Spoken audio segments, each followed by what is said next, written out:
ಎಲ್ಲರಿಗೂ ನಮಸ್ಕಾರ. Life of Mridula cinema ತಂಡದ ಎಲ್ಲರಿಗೂ ಕೂಡ ನಾನು ಸ್ವಾಗತ ಬಯಸ್ತೀನಿ.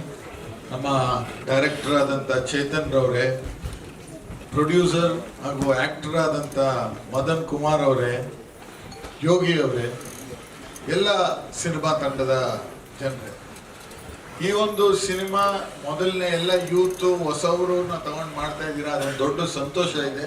ಆದ್ರಿಂದ ಮಾತ್ರ ನಾನು ಇವತ್ತು ಬಂದೆ ಈ ಕಾರ್ಯಕ್ರಮಕ್ಕೆ. ತುಂಬಾ ಜನ ಕರೀತಾ ಇರ್ತಾರೆ, ಇವತ್ತು ಇಡೀ ಎಲ್ಲ ಹೊಸ ಮಕ್ಕಳು ಎಲ್ಲರೂ ಹೊಸದಿದ್ದೀವಿ, ನಮ್ಗೆ ಯಾವುದು ಎಸ್ಟಾಬ್ಲಿಷ್ಡ್ ಆಕ್ಟರ್ಸ್ ಯಾರು ಇಲ್ಲ, ಎಲ್ಲ ನಾವು ಫಸ್ಟ್ ಟೈಮರ್ಸ್ ಇದೀವಿ ಬನ್ನಿ ಅಂದಾಗ ನಾನು ಬಂದು ಒಪ್ಕೊಂಡಿದ್ದೀನಿ.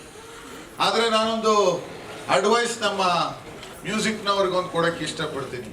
ಈ ಬಗ್ಸೋದು ಹೊಡೆಯೋದು ಎಲ್ಲ ಬೇಕಾಗಿಲ್ಲ, ಅದು ಬಗ್ಸಿ ಓಡಿಸಿ ಅನುಭವ ಪಟ್ಟಿರೋ ನಾನು ಹೇಳ್ತಾ ಇದ್ದೀನಿ ನಿಮಗೆ. ಯಾವುದು ಬಗ್ಸೋದು ಓಡಿಸೋದು ಯಾವುದು ಬೇಕಾಗಿಲ್ಲ.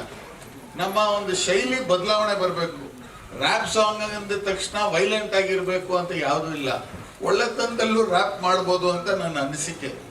ಈ ವರ್ಡಿಂಗ್ಸು ಈ ಸ್ವಲ್ಪ ಇದೆಲ್ಲ ಚೇಂಜಸ್ ಬಂದ್ರೇನೆ ಮುಂದಿನ ಜನ್ರೇಷನ್ ಒಂದು ಬದಲಾವಣೆಯನ್ನು ನೋಡೋಕ್ಕಾಗೋದು. ಬಾಕಿ ಫಸ್ಟ್ ಆಡಿದ ರೊಮ್ಯಾಂಟಿಕ್ ಸಾಂಗ್ ಎಲ್ಲ ಚೆನ್ನಾಗಿತ್ತು. ಒಂದು ಸ್ವಲ್ಪ ವರ್ಡಿಂಗ್ಸು ಅದೆಲ್ಲ ಒಂದು inspiration to the youth wrong ಥರದಲ್ಲಿ ಹೋಗುತ್ತೆ. ನಾವು ಅದೇ ನಾನು ಹೇಳ್ತನಲ್ಲ, ಬಗ್ಸೋದು ಓಡಿಸೋದೆಲ್ಲ ಮಾಡಿ ಅನುಭವ ಮಾಡ್ಕೊಂಡು ಬಂದಿರೋನು ನಾನು ಹೇಳ್ತಾ ಇದ್ದೀನಿ. ಇದೆಲ್ಲ ನಮ್ಮ ಯುವಕರಿಗೆ ತೋರಿಸ್ಬಾರ್ದು, ಮಾಡಬಾರ್ದು. ಮುಂದಿನ ದಿನಗಳಲ್ಲಿ ಮಾಡಿದಾಗ ಸ್ವಲ್ಪ ಅದನ್ನ ಮೈಂಡಲ್ಲಿ ಇಟ್ಕೊಳ್ಳಿ, ಒಳ್ಳೆತನವನ್ನ ಬೆಳೆಸೋಣ, ಒಳ್ಳೆತನ ಮಾಡೋಣ ಅಂತ ಹೇಳ್ತಾ ನಿಮ್ಮ ತಂಡಕ್ಕೆ ಒಳ್ಳೇದಾಗ್ಲಿ ಅಂತ ಹೇಳ್ತಾ ನನ್ನ ಮಾತನ್ನು ಮುಗಿಸ್ತೀನಿ. ಜೈ ಹಿಂದ್, ಜೈ ಕರ್ನಾಟಕ, ಜೈ